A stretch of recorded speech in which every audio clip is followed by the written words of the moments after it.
Hello everyone, welcome to study I Q. Study I Q के इस video में हम करेंगे IBSE IO2 के एग्ज़ाम की तैयारी और ये है सेट 4। इससे पहले सेट 1, 2 और 3 अगर आपने नहीं देखा है तो मेरी रिक्वेस्ट है पहले आप उनको देख लें, उसके बाद ही आपको सेट 4 करना है। एक बात और, यहाँ पे हम इंटरनल सिक्योरिटी के सारे करंट अफेयर और जो कुछ स्टैटिक क्वेश्चंस की प्रैक्टिस कर चुके हैं। अगला जो वीडियो आएगा उसमें मैं आपको जो मेंस एग्ज़ाम होगा जिसमें राइटिंग आता है, इंग्लिश में आपको एक किसी भी टॉपिक पे लिखना होता है, उसकी प्रैक्टिस भी कराऊंगा। जो भी उनमें प्रैक्टिस ऐसे होते हैं वो मैं आपको उनकी प्रैक्टिस कराऊंगा। तो चलिए शुरू करते हैं सेट 4। इनमें से भारत की कौन सी सेना है जिसने एक ई ऑफिस, एक डिजिटल ऑफिस एप्लीकेशन बनाया है जिसका नाम रखा है ई कार्यालय। ये बेसिकली एक डिजिटाइजेशन के लिए किया है। तो ये किसने बनाया है ई कार्यालय? तो आंसर है CISF, central industrial security force. इन्होंने लॉन्च किया है ई ऑफिस ऐप्स जिसका नाम है ई कार्यालय। भारत में जो भील ट्राइब है और गौंड ट्राइब, इनके द्वारा डोमिनेटेड एक एरिया है जो पुणे से अहमदाबाद तक जाता है। तो इस एरिया को क्या बोलते हैं? पुणे से अहमदाबाद। ये काफ़ी ज़्यादा इंडस्ट्रीज़ भी हैं इस एरिया में। महाराष्ट्र और गुजरात को जो कनेक्ट करता है ये एरिया, यहाँ पे भील और गौंड ट्राइब्स काफ़ी रहते हैं। तो इसको क्या बोलते हैं? चंबल, मालवा, गोल्डन कॉरिडोर या गोल्डन डेक्कन। सो याद रखिए इसका नाम है गोल्डन कॉरिडोर। यहाँ पे काफ़ी ज़्यादा जो है माओइज़्म देखा जाता है और मिनिस्ट्री ऑफ होम अफेयर्स के मुताबिक यहाँ पे माओइज़्म एक्टिविटी पिछले कुछ सालों में बढ़ी है। इनमें से इंडिया और बांग्लादेश के बीच में कौन सा एक बाइलेटरल एक्सरसाइज है जो नहीं है? ठीक है, इंडिया और बांग्लादेश के बीच में कौन सा मिलिट्री एक्सरसाइज नहीं है? पहला बोंगो सागर, दूसरा मैनामती मैत्री, तीसरा संप्रीति या सूर्य किरण। तो याद रखिए बोंगो सागर एक एक्सरसाइज है जो इंडिया और बांग्लादेश के बीच में 2 बार हो चुका है अभी तक। मैनामती मैत्री जो है ये बॉर्डर सिक्योरिटी फोर्स करता है, इंडिया का BSF करता है बांग्लादेश के साथ, ये भी ठीक है। संप्रीति भी हम करते हैं, सूर्य किरण नहीं है, सूर्य किरण हम नेपाल के साथ करते हैं। इनमें से कौन सा सही मैच नहीं किया हुआ है? सागर, मैंने आपको सागर के बारे में बताया था, SAGAR security and growth for all in the region. So हमने सागर 1 मिशन किया, इसमें जो शिप यूज़ हुआ था वो था INS सह्याद्री। सागर 2 मिशन में जो शिप यूज़ हुआ था वो है INS ऐरावत।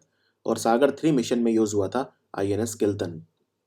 सो देखिए सागर 1 मिशन जो हमने किया था, ये हमने किया था बेसिकली जो इंडियन ओशियन वाले कंट्रीज़ हैं जैसे मॉरिशस, मालदीव्स, मादागास्कर, इन सबको राहत पहुंचाने के लिए। और इसमें हमने जो शिप यूज़ किया था वो INS सह्याद्री नहीं था, वो था INS केसरी। तो पूछा कौन सा सही मैच नहीं है, तो आंसर है फर्स्ट। सागर 2 मिशन हमने कहाँ किया था? सागर 2 मिशन हमने ईस्ट अफ्रीकन कंट्रीज़ में किया था, जैसे सोमालिया, जिबूटी, सूडान, एरिट्रिया, ये जो कंट्रीज़ हैं इनमें किया था। सो सागर 2 में यूज़ हुआ था INS ऐरावत, ये ठीक है। और सागर 3 मिशन अभी चल ही रहा है, इसमें कंबोडिया, वियतनाम और जो साउथ ईस्ट एशियन कंट्रीज़ हैं हम उनमें मदद और दवाइयाँ पहुँचा रहे हैं। तो इसमें जो शिप यूज़ हो रहा है वो है INS किल्तन, ये भी ठीक है। सो इसका आंसर है फर्स्ट। भारत की कौन सी सेना है, centrally armed police force CAPF है, जिसने एक मोबाइल ऐप लॉन्च किया जिसका नाम है पेंशन कॉर्नर, अपने रिटायर्ड पर्सोनेल के लिए, यानी अपने रिटायर्ड जवानों के लिए पेंशन कॉर्नर ऐप लॉन्च किया। इस पे वो अपनी पेंशन का रियल टाइम में यानी वास्तविक समय में स्टेटस देख सकते हैं, उसको ट्रैक भी कर सकते हैं, डॉक्यूमेंट्स वगैरह भी सबमिट कर सकते हैं। सो ये ऐप लॉन्च किया था सेंट्रल इंडस्ट्रियल सिक्योरिटी फोर्स ने, अगेन CISF। इनमें से कौन से राज्य का पुलिस साइबर विभाग है, पुलिस साइबर विंग, जिन्होंने ऑपरेशन ब्लैक फेस स्टार्ट करा है? ऑपरेशन ब्लैक फेस अभी अभी शुरू किया है, जिसमें वो लोग जो चाइल्ड पोर्नोग्राफी में हैं उनको कैच किया जा सके, उनको नैब किया जा सके या अरेस्ट इनकैरसरेट किया जा सके। तो ऑपरेशन ब्लैक फेस स्टार्ट किया था महाराष्ट्र की गवर्नमेंट ने, महाराष्ट्र की जो पुलिस है उनका साइबर विंग ने।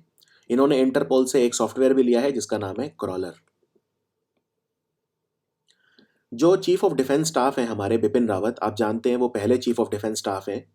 तो जो चीफ ऑफ डिफेंस स्टाफ बने हैं, ये सबसे पहली बार कौन सी कमेटी ने रेकमेंड किया था कि भारत में एक चीफ ऑफ डिफेंस स्टाफ होना चाहिए?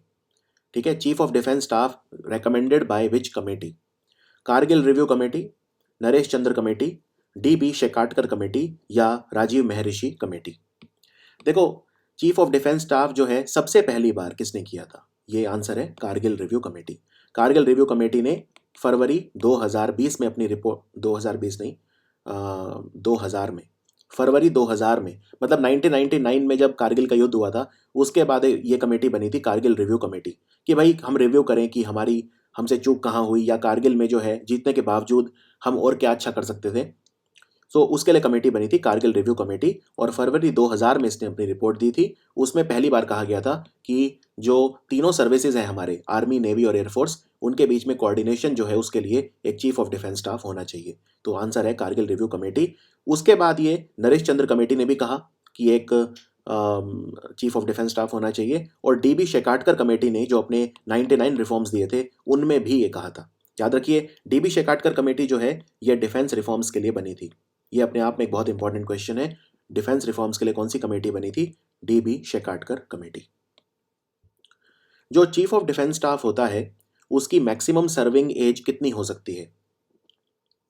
तो याद रखिए, चीफ ऑफ डिफेंस स्टाफ की जो मैक्सिमम सर्विंग एज है वो होगी 65।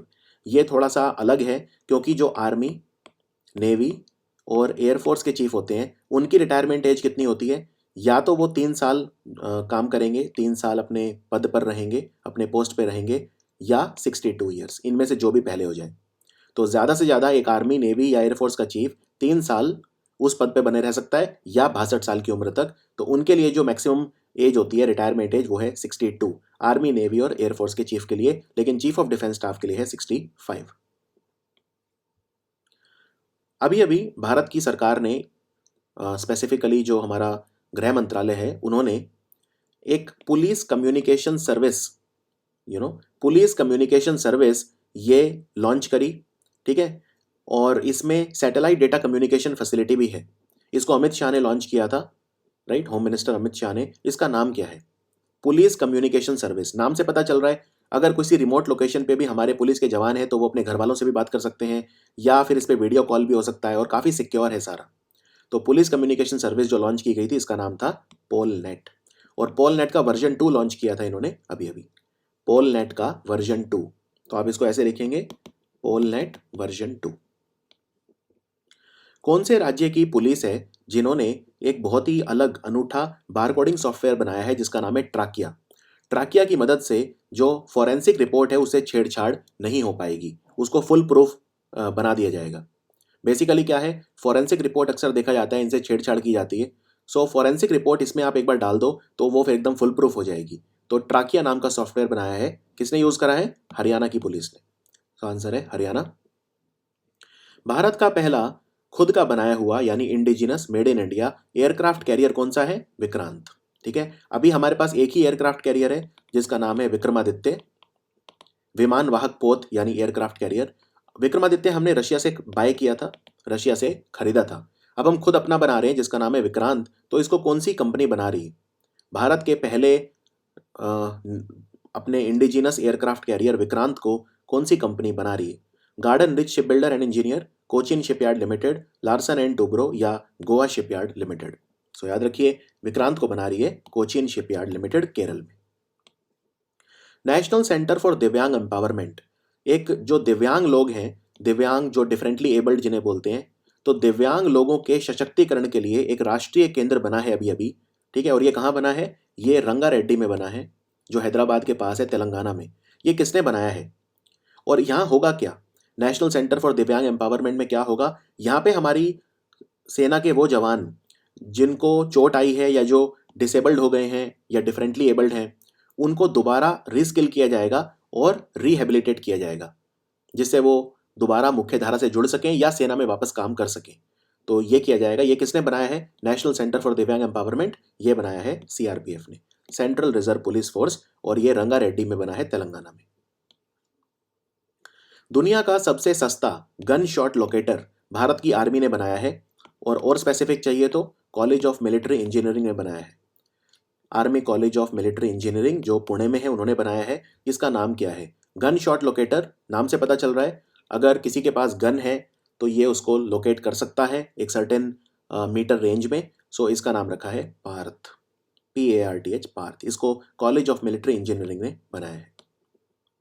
DRDO जो है, डिफेंस रिसर्च डेवलपमेंट ऑर्गेनाइजेशन, उन्होंने Indian institute of science Bangalore के साथ मिलकर कौन सा एक्सप्लोजिव डिटेक्शन डिवाइस बनाया है? एक्सप्लोजिव डिटेक्शन डिवाइस कौन सा बनाया है? इसका नाम है रेडर एक्स। इसका नाम है रेडर एक्स। ये बॉम्ब एक्सप्लोजिव अगर है कहीं पे तो उसका पता लगा लेगा। पाकिस्तान की जो मेन इंटेलिजेंस एजेंसी है जिसको आईएसआई बोलते हैं, इसकी फुल फॉर्म क्या है? Integrated service intelligence, inter services intelligence, integrated special intelligence या इंटरनेशनल सर्विस इंटेलिजेंस। आईएसआई की फुल फॉर्म क्या है? आईएसआई की फुल फॉर्म है inter services intelligence, option B. इनमें से कौन सा हेडक्वार्टर सही मैच नहीं किया हुआ है? International atomic energy agency Vienna, international energy agency Paris, international renewable energy agency Brussels या नन ऑफ दीज। सो आपके लिए जो सबसे इंपॉर्टेंट है वो है IAEA यानी इंटरनेशनल एटॉमिक एनर्जी एजेंसी। ये वियना में है, ये ठीक है। इंटरनेशनल एनर्जी एजेंसी भी पेरिस में है, लेकिन इंटरनेशनल रिन्यूएबल एनर्जी एजेंसी ये ब्रसेल्स में नहीं है, ये अबू धाबी में है। UAE की कैपिटल जो है अबू धाबी, वहां पे है। सो इसका आंसर है ऑप्शन सी, ये सही मैच नहीं किया हुआ है। भारत ने म्यांमार को एक सबमरीन दी है अभी अभी, उसका नाम क्या है? ठीक है, ये वैसे भारत की ही सबमरीन थी और इसका नाम है INS सिंधुवीर। और भारत की नेवी में 1988 में इंडक्ट की गई थी।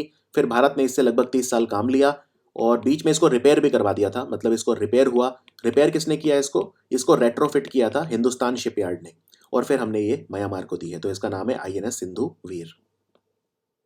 इनमें से कौन सा कंट्री है जो फाइव आइज अलायंस का पार्ट नहीं है? फाइव आइज एक इंटेलिजेंस शेयरिंग एक गुट है या कोलिशन बोल सकते हैं इंटेलिजेंस शेयरिंग के लिए 5 कंट्रीज के बीच, इनको फाइव आइज बोलते हैं। तो कनाडा, UK, फ्रांस, US, इनमें से कौन सा फाइव आइज में नहीं है? तो फाइव आइज में कनाडा है बिल्कुल, यूनाइटेड किंगडम भी है, यूनाइटेड स्टेट्स भी है, और 2 बचे ऑस्ट्रेलिया और न्यूजीलैंड। तो ये 5 कंट्री हैं, फ्रांस नहीं है। अभी ऐसी बातें चल रही हैं कि जापान इसको ज्वाइन कर सकता है, हालांकि जापान ने ऑफिशियल नहीं किया है, लेकिन ऐसा माना जा रहा है कि जापान इसे ज्वाइन करने वाला है। इनमें से कौन सी ऐसी चीज है जिसे हम फिफ्थ डायमेंशन ऑफ वॉरफेयर बोलते हैं? क्या very important question. Fifth dimension of warfare, जैसे एक हवा में युद्ध होता है, एक जमीन पे युद्ध होता है, राइट, एक पानी में युद्ध होता है, तो ऐसे ही और कहाँ युद्ध हो सकता है? मतलब 5वीं डायमेंशन कौन सी? फिफ्थ डायमेंशन ऑफ वॉरफेयर किसे कहते हैं? Space warfare, cyber warfare, bio weapons या ह्यूमैनॉइड रोबोट्स। तो याद रखिए, जो फिफ्थ डायमेंशन ऑफ वॉरफेयर बोलते हैं वो बोलते हैं साइबर को, साइबर वॉरफेयर। इसीलिए साइबर सिक्योरिटी बहुत जरूरी है। इनमें से भारत का कौन सा राज्य है जो शक्ति बिल लेकर आया है जिससे महिलाओं के खिलाफ जो क्राइम्स हैं उनको रोका जा सके? तो शक्ति बिल को लेकर आया अभी अभी महाराष्ट्र। और याद रखिए, एक बिल्कुल मिलता जुलता बिल है जिसका नाम है दिशा बिल। दिशा बिल को लेकर आया था आंध्र प्रदेश। तो दिशा बिल भी वुमेन के क्राइम्स को रोकने के लिए है और शक्ति बिल भी उसी के लिए है। भारत का कौन सा राज्य है जिसने ऑपरेशन दुराचारी स्टार्ट किया जिससे महिलाओं के खिलाफ जो क्राइम्स है उनको रोका जा सके? तो याद रखिए, ऑपरेशन दुराचारी को स्टार्ट किया था उत्तर प्रदेश की सरकार ने। कौन सा पुलिस स्टेशन है जो भारत का बेस्ट पुलिस स्टेशन डिक्लेयर किया गया है 2020 के लिए? भारत के बेस्ट पुलिस स्टेशन की लिस्ट निकालती है हमारी होम मिनिस्ट्री, और भारत का बेस्ट पुलिस स्टेशन है मणिपुर का। मणिपुर में ये थौबाल डिस्ट्रिक्ट में है और इसका नाम है नोंगपोक सेकमई। नोंगपोक सेकमई। मैं यहाँ पे आपको लिस्ट दिखा देता हूँ, ये PIB से ली गई है लिस्ट, ऑफिशियल डेटा है। तो मणिपुर का थौबाल डिस्ट्रिक्ट में नोंगपोक सेकमई भारत का बेस्ट पुलिस स्टेशन है। दूसरे नंबर पर रहा तमिलनाडु का सलेम का पुलिस स्टेशन AWPS सुरामंगलम। फिर अरुणाचल का है खारसांग तीसरे नंबर पे। फिर छत्तीसगढ़ का है झिलमिल सूरजपुर में। तो ऐसे आप टॉप 10, लेकिन आपको मैं सजेस्ट करता हूँ कि आप बस बेस्ट का नाम याद रखिए, बाकी इंपॉर्टेंट नहीं है। पिछले साल भारत का बेस्ट पुलिस स्टेशन था एबरडीन, जो अंडमान निकोबार में था। और मैं जाने से पहले आपको बता दूं कि मेरे द्वारा पढ़ाए हुए करंट अफेयर्स यानी बेस्ट 300 और बेस्ट 500 जो मेरी सीरीज आती है, जो बहुत इंपॉर्टेंट है IB एग्जाम के लिए, वो भी अब IB ACIO कोर्स में डलवा दी गई है। सो इंटरनल सिक्योरिटी ऐड किया गया है और मेरे करंट अफेयर भी ऐड कर दिए गए हैं इस कोर्स में। ये बहुत इंपॉर्टेंट कोर्स है, बहुत ही रीजनेबली प्राइस्ड है। और मैं आपको बता देता हूँ, IB ACIO में जो आपकी सैलरी है बहुत अच्छी है, 70,000 रुपये इसमें सैलरी है आपकी। 2,000 वैकेंसी निकली है और ये एग्जाम फरवरी में 3rd वीक में होगा। ठीक है, अभी जो अनाउंसमेंट हुई है कि फरवरी के 3rd वीक में होगा, यानी 20 फरवरी के आसपास होने की पूरी संभावना है। तो आपके पास ज़्यादा समय नहीं है। और कल मुझसे कुछ बच्चों ने क्वेश्चन पूछा था इंस्टाग्राम पे कि मैं इंटरनल सिक्योरिटी के जो क्वेश्चंस करा रहा हूँ, लेकिन उन्होंने पुराने पेपर देखे तो उसमें इंटरनल सिक्योरिटी के क्वेश्चन उन्हें नज़र नहीं आए। देखिए, इसमें जो मेरा एफर्ट था वो ये था कि जो भी एक बेसिक इंटरनल सिक्योरिटी है उससे उसके क्वेश्चन, और करंट के जो क्वेश्चन है वो मैं आपको कवर करा दूं, और वो अब 4 वीडियो में मैंने आपको कवर करा दिए हैं। ठीक है, आपकी बात ठीक है कि ऐसा नहीं है कि आईबी के एग्जाम में सिर्फ इंटरनल सिक्योरिटी आता है, लेकिन आपका जो इंटरव्यू होता है वो पूरा का पूरा, ठीक है, या तो इंटरनल सिक्योरिटी पे बेस्ड होता है या फिर करंट अफेयर्स पे बेस्ड होता है, तो उसमें बहुत इंपॉर्टेंट है। दूसरा, जो मेंस में आपका मेंस में आंसर राइटिंग आता है, उसमें आपका जो ऐसे आता है वो भी इंटरनल सिक्योरिटी के टॉपिक पे बेस्ड हो सकता है। जैसे आपको ऐसे दे देंगे कि भाई 200 वर्ड्स में लिखिए cyber security challenges of India, तो वो सब मैं आपको अगले वीडियो से कराऊंगा, यानी वीडियो नंबर 5 से मैं आपको आंसर राइटिंग कराऊंगा मेंस के लिए। जो प्रीलिम्स का पेपर है आपका, वो मोर और लेस एसएससी सीजीएल लेवल का ही आता है, जिसमें math, reasoning, English, current affairs और जीएस आता है। तो करंट अफेयर्स है उसका बेस्ट 300 और बेस्ट 500 काफ़ी है, आपको मेरे डेली करंट अफेयर्स की जरूरत नहीं है। वैसे भी समय बहुत कम है, तो आप मेरे लगभग 365 वीडियो नहीं देख पाएंगे, क्योंकि 1 साल के करंट अफेयर आपको करने हैं।